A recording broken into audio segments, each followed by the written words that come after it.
Welcome to Tea Smack, home of the Tea Smack. May I take your order?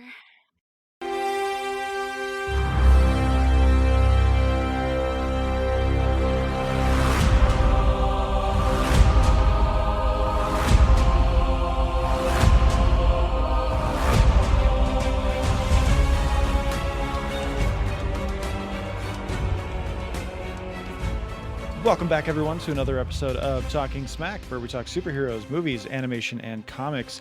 You may notice that I am a little more jovial in this week's episode because I am finally home and I am sleeping through the night because I'm not sleeping in a hotel bed and I'm not worrying about hotel Wi-Fi, which I'm sure now has jinxed this episode where we will just lose ourselves in the middle of everything. But joining me this week is Alex. Alex, welcome back. Well, it's good to see you, Josh. You seem happy. Last night I got pictures of you snuggling your kitten, and I think that Which is on that our puts you in a good Discord. You should mood. definitely join it. Oh yeah, I think that definitely means that we're gonna have an excited Josh here as we, spoiler alert, review John Wick 4. But before we do that, we are going to hear from our friends Karen and Ann at the Sugar Coated Murder. And if you're wondering why we're zipping through this, it's because Alex has somewhere to be in like 40 minutes. He's not giving us the time to be here this week. He's got other things, better things to do. So we're going to hear from Karen and Ann here in just a moment, and we'll be right back. Hey, Ann Varner, Hey, Karen Beatty. we need a promo. Like where we talk about what we do on our podcast. On our Sugar Coated Murder podcast, like how we love to bake and talk about murder. That's what we need to talk about. There you go. I think we've talked about it. Y'all find us on all your favorite listening apps. Stay sweet, And don't murder. because if you kill people, We will talk about you. We're using a soundboard this week because we're using a new recording platform. Usually I just edit these in at post so we don't hear everything. But like, man, our theme song that Leo made just like rips. And then Karen and It Ann, slaps. I love hearing them and just hearing them. We will talk about you. Just gets me every time. Yeah, it's great. So before we get into John Wick here, there was some news today that really just if this was Family Guy, we would be getting into a grinds my gears. But because Mm-hmm. it's talking smack, it's time for that's right, Star Wars. And Disney announced, well, The Rock announced that Disney announced through The Rock. I don't know who's in charge. Maybe The Rock, maybe Disney. I don't know. No one knows anymore. But they're already making a live action Moana movie. He said in the announcement that it's in development or it's in the early stages. So this probably won't even be coming out until like 2026, 2027. But dear Lord, Moana as an animated feature, a Disney classic, in my opinion, is not even 10 years old. And they're already going for that nostalgia bait, which the movie doesn't have because it's not 10 years old yet. 10 years isn't even like the marker for nostalgia. I think it's probably closer to 15, like Mm-hmm. 15 years from the time something releases. Like that would be a nostalgia bait for me. This isn't even 10 years old. My kids don't have nostalgia for this movie because it's still in the zeitgeist.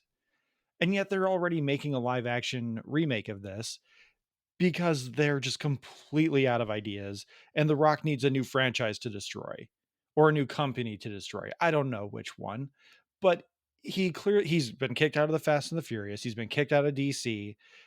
I don't even know what else has he done. The Scorpion King is dead. He can't go back to the WWE. He's gone too far out of there. The XFL is running right now, but I don't think anyone is watching it. I haven't even heard anyone talk Nope. about the fact that they're in like week 4 or 5 of their season already. I didn't even know they were kicking off before I left for the West Coast. And I remember seeing a game on when I was had a weekend. It's like, oh, that's back. Okay, this is I've seen. boring. I'd rather watch soccer because talking lasso has gotten me more involved with soccer/football. And yeah, I cannot understand, which Alex and we talked about this off screen before we recorded. I think this is either The Rock needing a new franchise vehicle, something that proves that he's not a box office bomb because of Shazam, or I think this is Disney trying to get Lin-Manuel Miranda an Oscar Mm-hmm. because he'll make a new song for the movie Yep. and that song will get nominated because it's Lin-Manuel Miranda. It doesn't matter if it's Uh-huh. good or not. And he may or may not win. Yep. Those are the only two reasons why I think they're pushing this movie so quickly because Lin-Manuel Miranda was probably promised an Oscar from Disney for Moana. That didn't happen. So they were going to try and get him an Oscar for Hamilton. The pandemic happened. So obviously that didn't happen. So he couldn't get nominated. And then they tried to get him another Oscar for Encanto, which they nominated the wrong damn song. Dos Yep. Orejitas is an amazing song. It's a beautiful song. But if they nominated We Don't Talk About Bruno, they probably would have won. Mm-hmm. They even performed We Don't Talk About Bruno at the Oscars where it wasn't a nominated song. Oh. Mm-hmm. Like, what the hell? So I think Disney's just trying to help Lin-Manuel get his EGOT, and this is what they're doing to try and do it, because they're out of ideas with what the other movies that they have in production, which we've got like Frozen 2 and other unnecessary movies, or Frozen 3, I should say. Frozen 2 is also kind of unnecessary, but that's a different story for a different time. We have a YouTube video about Frozen 2. You should check it out. It's really good. But that's oh, I just Moana is such a great movie, and it happened so recently that it doesn't need a live action remake, because it's still on TV. It's not like Disney's Robin Hood where you don't see it on TV anymore. So doing this live action remake makes no sense. Alex, your turn. I forgot what I was angry about. All right, Star Wars over. I will say I have a conspiracy theory. Now, this conspiracy theory is one's been floating around the internet for a while. So, Disney, to ensure that they maintain rights, have to like make something like remake, rebrand, whatever, every 70 years because of copyright laws or whatever that is. So that's why, that's one reason why they may be making a live action version of all of these. Now, the joke I saw was like once they run out of live action, I mean, animated things to remake in live action, they're going to then remake them again animated. So I think we're going to see Snow White, the CGI reanimated movie here, announced in just a few weeks. That sounds like the eighth circle of hell.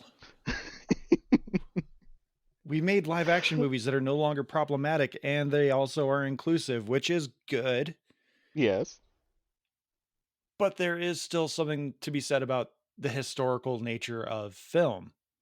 Yes. So you can't just like erase what you did in the past and just be like, that's in the vault now. If you own it, you own it, but good luck having the ability to watch it, because platforms are going to change. You're not going to be able to watch it on Blu-ray or anything like that anymore. But I mean, yeah, no, I am not justifying the fact that like the Red Man Red song from Peter Pan is like, that's not a good song. That's not good representation. That's racist as shit. That Yes. should kind of be stepped aside, kind of like the Song of the South. But you also can't ignore it, because as we're seeing politically in our world, when you just ignore awful shit, it comes back. I just find it interesting how quickly The Rock has gone from beloved to within about a 3.5 month time period, absolutely hated. Because the whole like the like nerdy Fast and people, Furious yeah. stuff, the Fast and Furious thing is like, oh, that was Vin Diesel's problem. He was just like so egotistical. So of course The Rock left that. And then Black Adam, well, it wasn't that bad. It was actually kind of fun. That's fine. But then suddenly, once it came out that Henry Cavill was no longer in The Witcher, and people were like, "How dare they?" He's Which is Superman. not The Rock's fault.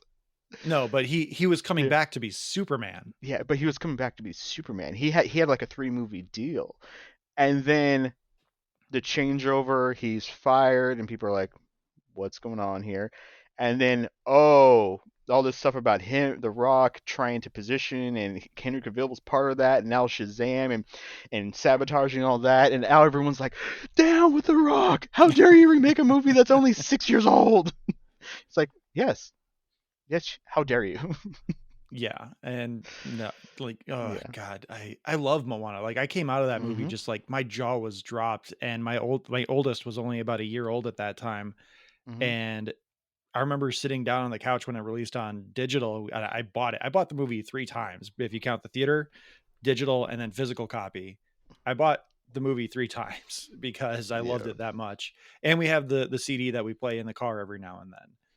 And And you I have just your monthly payment for Moana to the Disney exactly Plus. to Disney Plus, just so they know that I'm watching Moana regularly. Mhm. But like I remember sitting on the couch one day when she wasn't feeling well, and we just looped the first 10 minutes of the movie because Ricky needed to get home to watch the rest of it. She even was like, "No, we're watching this together." So I just looped the first 10 minutes where the water like chooses baby Moana, Yeah. and I can't I can't stress enough how much I'm probably not, if this podcast is still going and we're like profitable at that point, and like I'll go see it just to create content for the podcast. But if I'm not doing the podcast, or if I'm being brutally honest in my personal life, I will not see this movie just because, among other things, I am going to go see The Little Mermaid, if for no other reason because my kids want to go see it. Right. But that movie looks entirely CGI.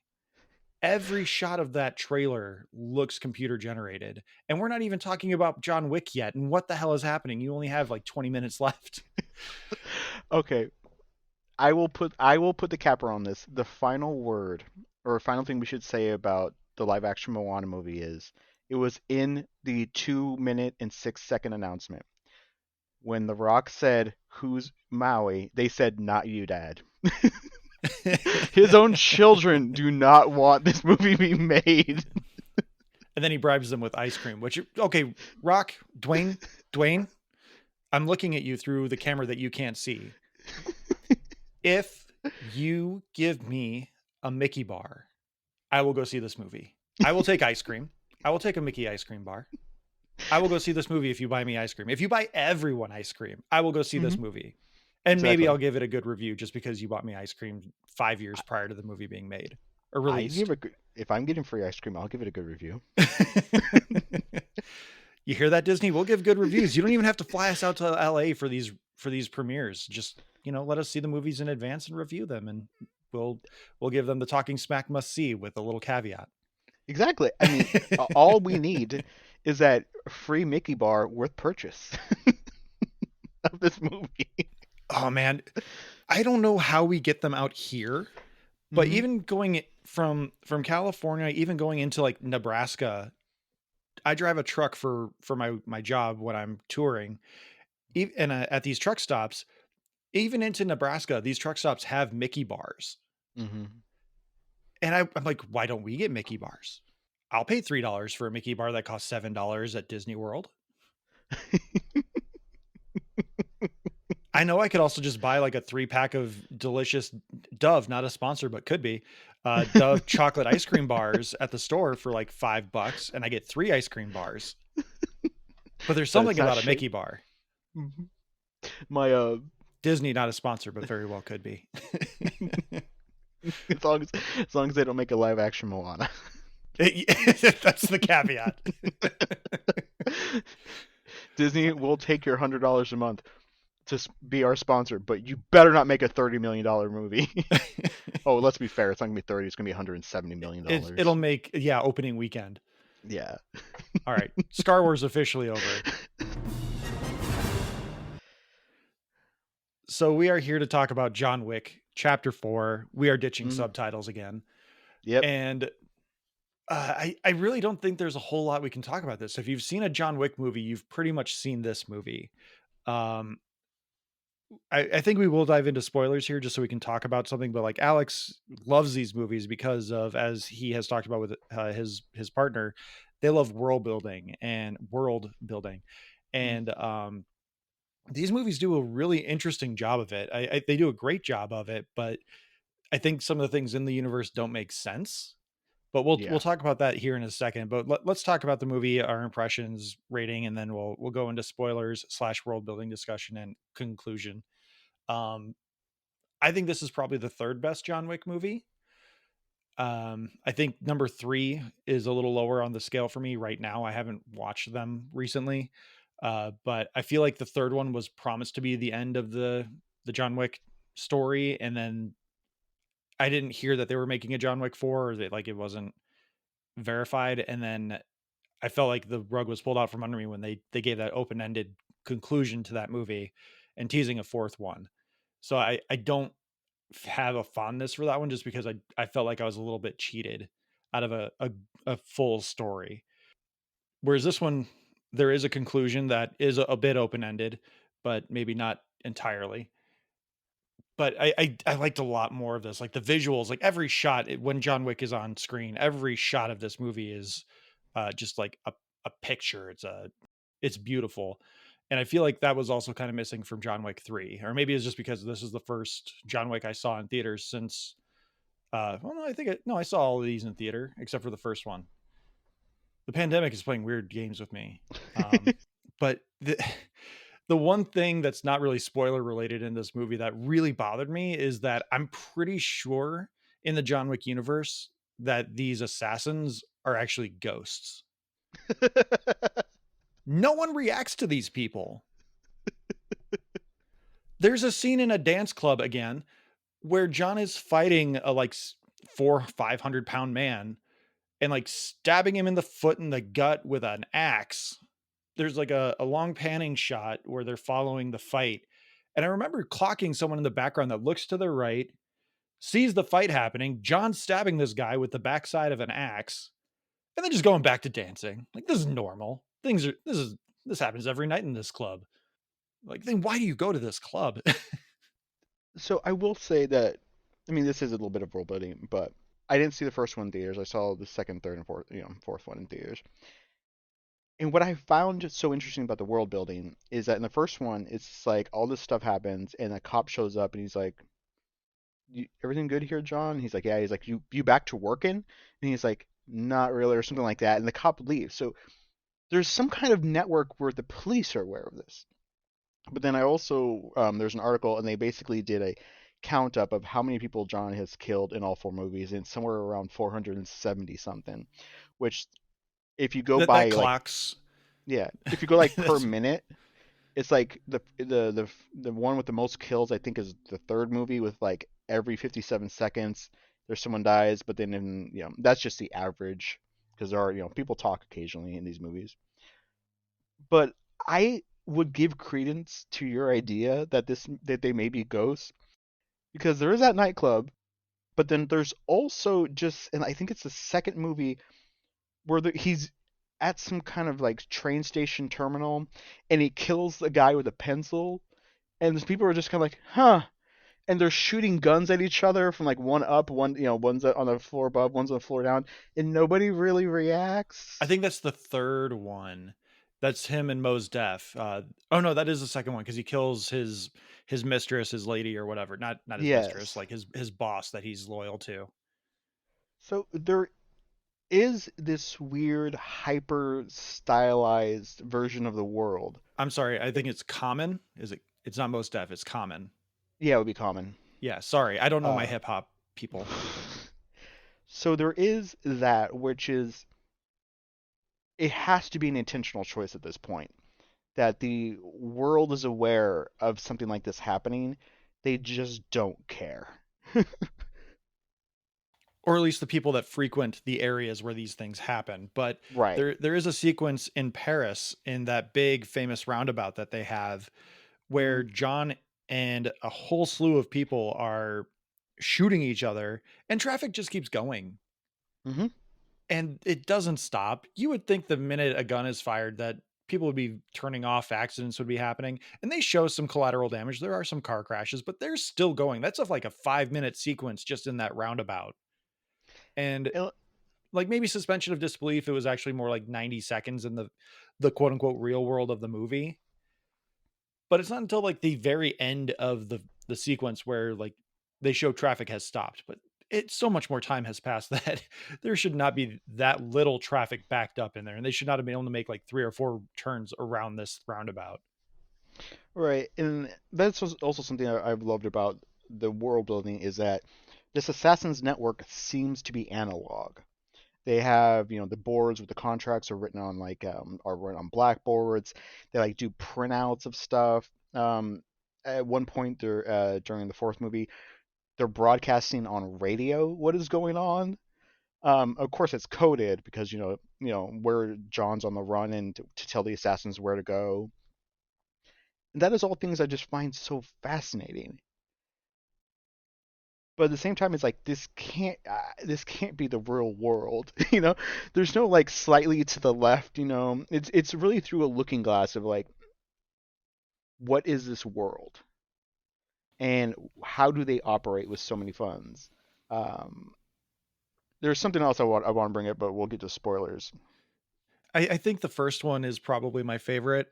Hmm. This one I think again really cool. Every single action sequence in the film I feel like is like a piece of art. Like you could screenshot it and put it up on the wall, and people are like, "Damn, that's cool." But I feel like this one is also kind of short on substance. Hmm. It really just feels like they're taking John off screen and then having a little bit of a story and then pointing John in a direction and saying, "John, do this." And then he does that thing, which then progresses the next thing. It's very much an and then kind of moment Yeah. where the what is it, pitch meetings. I feel like Yeah. his bit is going to be and Yeah. then and then that's going to be the bit that he's going to have to write out, because I think even they said Keanu Reeves only says like 318 words in the film, Yeah. and he did most of the cutting out of dialogue. Like John, the only motivation John has is to get his freedom back now that he's done with his main crusade of avenging his wife and puppy, and now he's just trying to get out again. And it's really just everyone else trying to either kill him so that he is quote unquote out for good, or they're trying to manipulate circumstances so that John succeeds. And it's compelling, but none of it is really focused on John. John is just the weapon that they use to coordinate this event. I agree. Like, I think this movie, he's lost his agency. Um, and I think that's the best way of putting it. That is a great way of putting it. Yeah, it's gone. It's gone from an escalating in motivation of the dog, the puppy. I have to do this. You know, I have to make it right with the table. To the betrayal at the end of the third one. He's now done. His motivation should be to basically kill the entire high table, but that seems to be an impossible task with how injured he was. Because this movie, apparently, the first three movies happened within about 10 days. Which makes sense. I was gonna Yeah, make a joke about how John Wick's Wild and Crazy Month is like should be the name of this and quadrilogy. and then this one happens about 6 months later because apparently he's recovering from all the shit that happened at the end of the third one to him. But even so, I feel like this one for me is probably my second favorite after the first one. But that's only because of some emotional resonance from the movie, which I'll explain in spoilers, and the emotional ending of the film. So I can see in I can see in time this basically going to my third favorite. Yeah, I think for me it goes 1, 2, 4, 3, because again I feel like three kind of cheated me a little bit. I have to go back and watch them again, but Yeah, I feel like that is a fair ranking. yeah. With me, it's probably one. Right now, it's 1, 4, 3, 2, but that'll probably change to 1, 3, 4, 2. Yeah, so this is still a must see. I think, as I said Yes. before, the cinematography alone in this film is just absolutely gorgeous. And if you didn't listen to the episode, which numbers say you didn't, the Gary H. Lee interview that I had was so interesting to talk to someone in the industry, and he made a really great point about how Michael Bay has these amazing shots, but because he compounds them back to back to back to back to back, you kind of lose sight of like, oh, that was an amazing shot, that was an amazing shot, because they don't stand out as much as they should. Whereas I feel like this movie, it does a lot of the things that the John Wick movies do with great cinematography, long shots, and they do amazing shots within each fight sequence, but they do space them out enough between the action that you really just are like, ooh, that's pretty. Mm-hmm. But this is definitely a must see for me, regardless of like lack of agency for John and really kind of minimal storytelling. Like I don't know how much world building they really added to this beyond the marquee Pennywise de Gramont or whatever. But yeah, let's. Did you give your ranking? I don't think you did. Oh yeah, it's a must see. Okay. Yeah. Let's get into spoilers here. Alex, I'm going to let you drive this vehicle, much like John did through the roundabout. and kind of lead the world building, because I like I said, I don't know how much world building they added to this. Like, this felt very minimal, other than the fact that along with my ghost theory, they blew up an entire building in New York and no one seemed to care. Okay, so that sequence is part of the reason why I'm emotional about this movie and why it's a four instead of like why it's in second place instead of like third or fourth. I still think it's a great movie. I enjoyed the action, and I enjoyed where they finally resolved the storyline. But Lance Reddick passed away recently. He had, over the last like 3 or 4 years, as I discovered Destiny and started watching other stuff and realizing his voice and finding him everywhere, he passed away right before the premiere of the movie. And playing Destiny, there was a weekly mission that started after this one. That started after he passed, in which somebody in the game died, and he's giving like a eulogy, and it was all the emotional feels. And then this past week's one, he was basically talking about how you deal with grief and pain and stuff like that. And this is a man who is now dead. His character in Destiny is dealing with death and eulogies and stuff like that. And then he got killed in the movie. Yeah, it was a bad week for me. I was all a ball of emotions. But the world building in this one, you're right, it's very minimal. Other than apparently the High Table announced that there's a marquee being set up to kill Jean Wick, the marquee being Pennywise. He's one of the Scars guards. And he's also putting on a German playing a Frenchman. That's the way I took Yeah, he it sounds German to me, the accent he puts on, or like what a German would impersonate a French person to be. yes, it was a very odd accent. And other than that, and that you can decommission or deconsecrate or whatever the Continentals, which we already knew that could be a thing because I was threatened to win in the third one.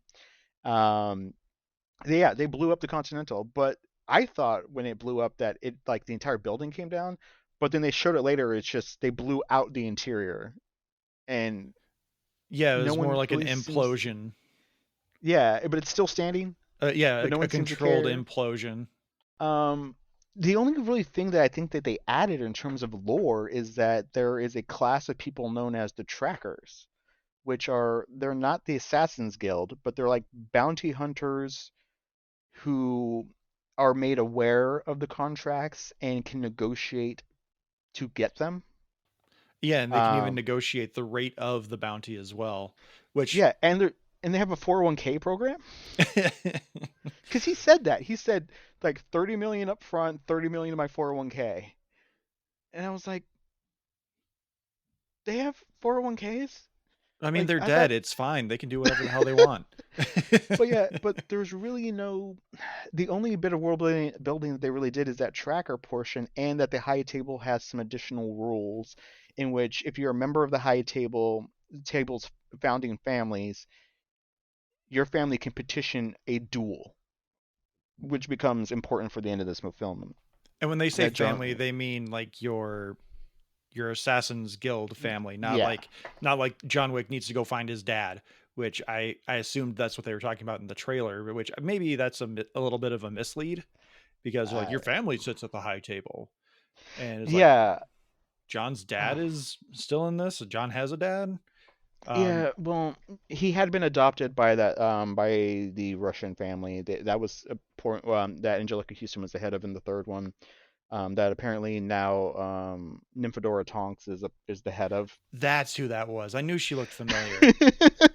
But aren't they like Romani Russian? Like Yes. yeah, they're Yeah. the I'm not going to say it because it's a bad word, or at least it's not necessarily derogatory, but it's not the term they want to be called anymore. They're Right. The Romani. If thing, you don't know what the Romani is, Romani. yeah, Yeah. look it up, because I'm not going to say the word, because there's also a turn Right. of phrase that I don't like because it's also insensitive to those people. Yeah, I have to. That's actually one that when I found out about, I've had to adjust my language because it was very much slang in the Yeah, it's a very on common the West colloquialism. Coast. On the West Coast, it very much was where I grew up. But I like the layers that they've added, but there wasn't a whole lot more to it. It really did seem that this movie was Winston, and it was just Winston kind of explaining to him the rules. And Hey, this is what you telling have to do him, now. yeah, like, hey, this is your next mission, go do it. It was Yeah. almost like a first person shooter, which they then did a third person shooter sequence, which was Oh yeah. amazing. But the track, and when we were talking before I got a chance to go see the movie, you had mentioned that there was a post credit scene, and I jokingly kind of went, "Oh, the John Wick universe begins," because we do know that there's a sequel coming out called Ballerina, or not a prequel, a spin-off coming out called Ballerina, starring Ana de Armas, Hmm. and I assumed that it was just like a lead into that, which you then informed me that Ballerina takes place between John Wick's 3 and 4, during that like 6 month recovery period. Yep. So as I was watching the movie, I was like, oh, okay, it's going to be this tracker guy and his dog. Like they're going to spin off a movie for him because he was really engaging and charismatic and he actually had a personality. So Hmm. obviously you're going to do something with this guy. Nope. It was just a kind of a tease to the end of the movie, which if they kill Donnie Yen, ooh, they got some, uh, he's died too many times in movies that I've enjoyed him in. And he also loves playing a blind man. Donnie Yen was. I will. So that is where I think is going to lower eventually once I'm over, the passing of Lance Reddick. That's going to lower this for me is that the most interesting people in this movie are no longer John. Donnie Yen was fantastic in what they did with him, and the way he portrayed the character and and the amount of time they gave to develop how he relates to everyone else, even though he's a brand new character. The tracker was very interesting in that he really just sees like he just wants to retire and buy that $48 million house. Yeah, That's all and that he really wants to Scorpion do. from the new Mortal Kombat's in here too, and he's really interesting. Yeah. He has a different he has a different kind of code compared to every other. He's more in line with like Winston, where he's loyal Yes. to his people and not necessarily just the Continental and the table. Yes. Apparently his daughter is his valet, who they keep it very work professional. Because I was like, wait a second, she's his daughter. If I thought that isn't was she? really Yeah, sweet. I like that yeah, a it lot. was. I did. Um, But Scorpion, for everyone, Hiroyuki Sanda mhm. is who I'm referring to. He played Scorpion in the newest Mortal Kombat movie, and Yep. you would recognize him the minute you see him. He's a fairly common uh, Asian actor. So just everyone does a great performance, and I think you kind of hit the nail on the head with the fact that John's not interesting in this movie. Like No. he's the gun to be pointed. Everyone else is just doing their thing. And I think that may be why this movie is almost 3 hours long, is because they want to give all these people time to shine. And maybe that's why Keanu Reeves took so much of his own dialogue out of the movie, is because he's like, these characters are amazing. Like, everyone knows John. Let's get these people out there.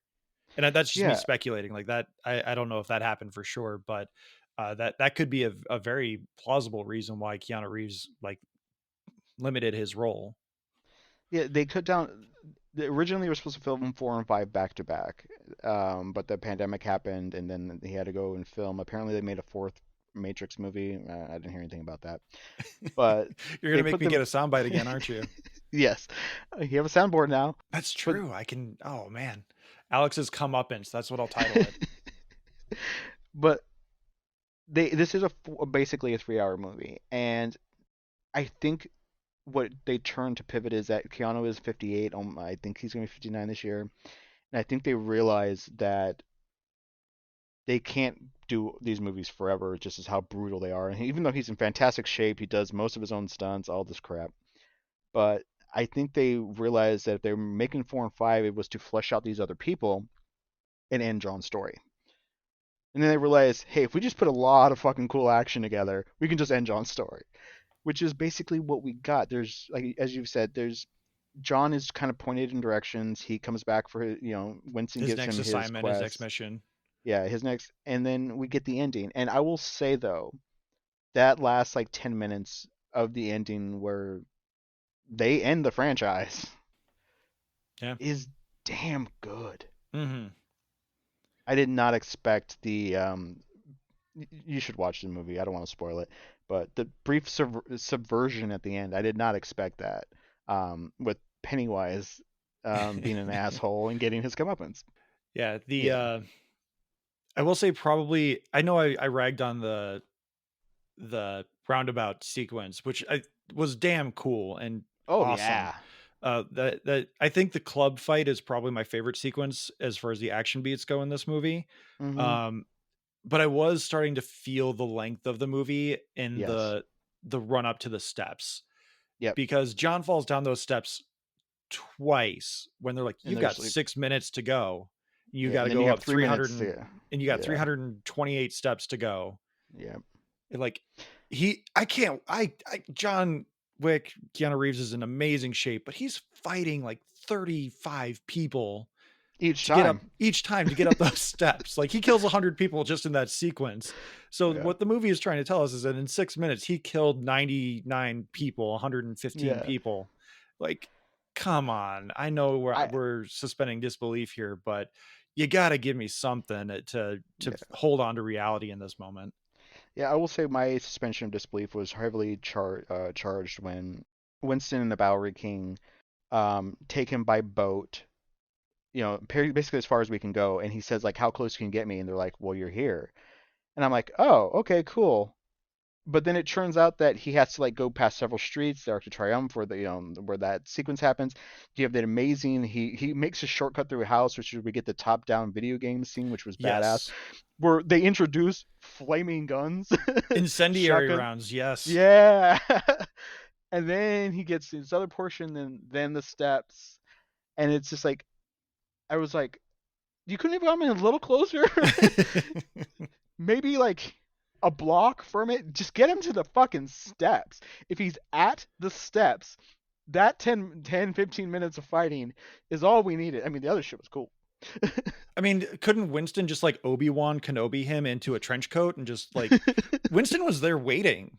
Exactly. Like Oh how my could God, Winston that's just right. how could He Winston get dropped there? him off. How did he dropped him off? He's like, "This is as close as we can get you." Did Winston just walk while Yeah, John was fighting? the Bowery King just like floated him like 20 steps closer. He's like, John's such a fucking idiot. We're gonna be so rich when we get our take of the bounty. I bet when Winston saw John show up, he's like, fuck.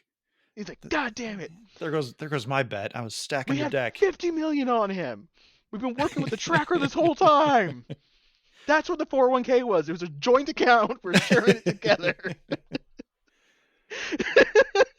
That Donnie Yen was like, I bet on you, John. So we're gonna get this going because then I'll make more money. Exactly. Donnie Let wasn't my even blind. violin playing street performing daughter make more money that she'll ever need, so she can continue to play violin on the streets and not have to worry about money, so she can just play for the love of the music and not Exactly. for the pennies she's Exactly. getting thrown. Exactly. That's right. I can lift up the violin case. I can take it away. You don't need this anymore, honey. You're paid now. You don't need to work on donations. Just play the Simpsons theme. Everyone loves that. I mean, it's a good movie. It's a fun movie, but the universe has gotten so ridiculous. But it's so cool though.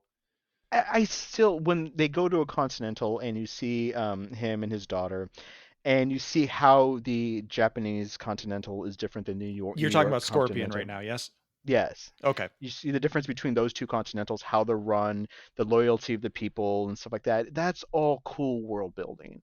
And I do like the idea that there was the duel, and I like like I said, I mentioned they have their own radio stations where they covertly announce where assassination targets are. I love all that. Anytime they show like the interior workings of moving the bounties and the board and all that stuff, I love all that. But we're gonna see. I think 4 reached the end of what they could do with John and what they could do with this plot. I am curious is if Ballerina will expand the world or play within its boundaries. Yeah, and they're still doing the Continental TV show as well, aren't they? Yeah, that's supposed to be later on this year on Peacock, and it's 3 episodes that are set during the 70s with a young Winston. Ooh, interesting. Mm-hmm. Yeah. Is Ian McShane coming back for that, or are they recasting as a young Ian McShane? I believe he's providing narration. He's mentioned to be involved with it, but I think they're recasting him with somebody younger. Okay, so he's probably got a producer credit, so he can like coach the guy to be like, this is what I was doing with Winston at the time. Yeah. Okay. All right. Well, let's wrap it up there because we're past your deadline of having to get out of here by 5 o'clock.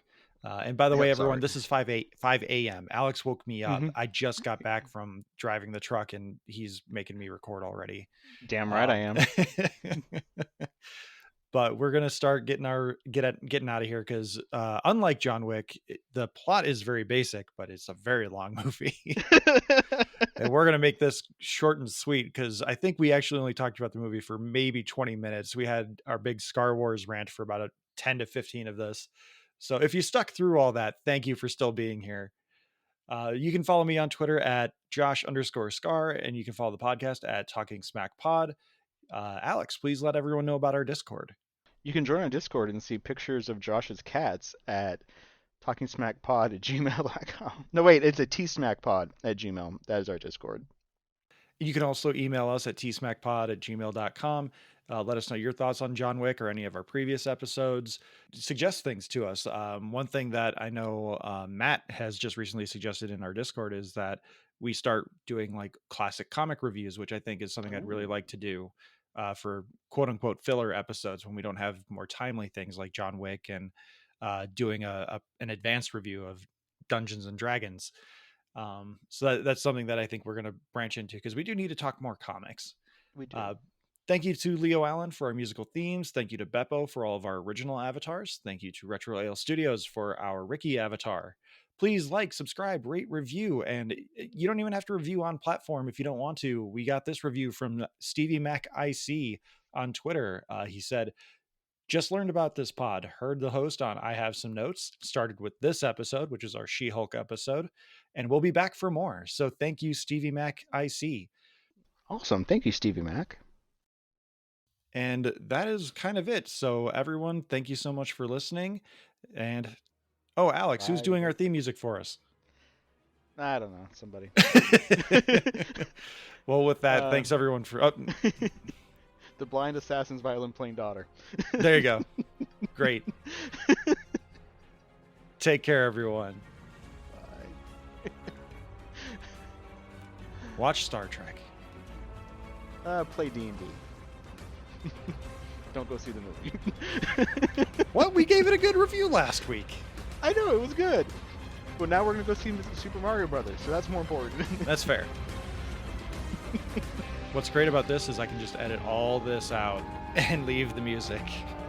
Or you can leave it in until the music swells right up in a few seconds. Into the point where we're just being annoyingly muffled, and everyone's like, what the fuck are they saying? Now we're being drowned out right here. Yeah.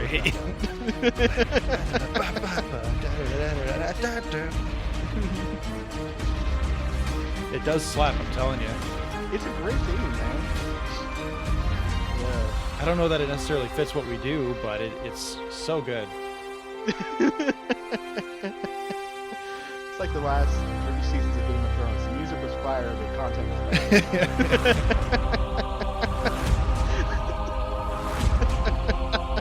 Man, if only we could get the viewership of the last 3 seasons of Game of Thrones. Yeah. I would say the theme is the No, I can't even hear you now. It's drowning us out that much more. I think I'm going to just leave all this in. This is a one-off, by the way. We're just... All right. Bye, everyone. Bye, everyone. This is the real goodbye this time. Yeah. Who loves T-Smack? I love T-Snack. Is it true? Mm-hmm. I do, ooh.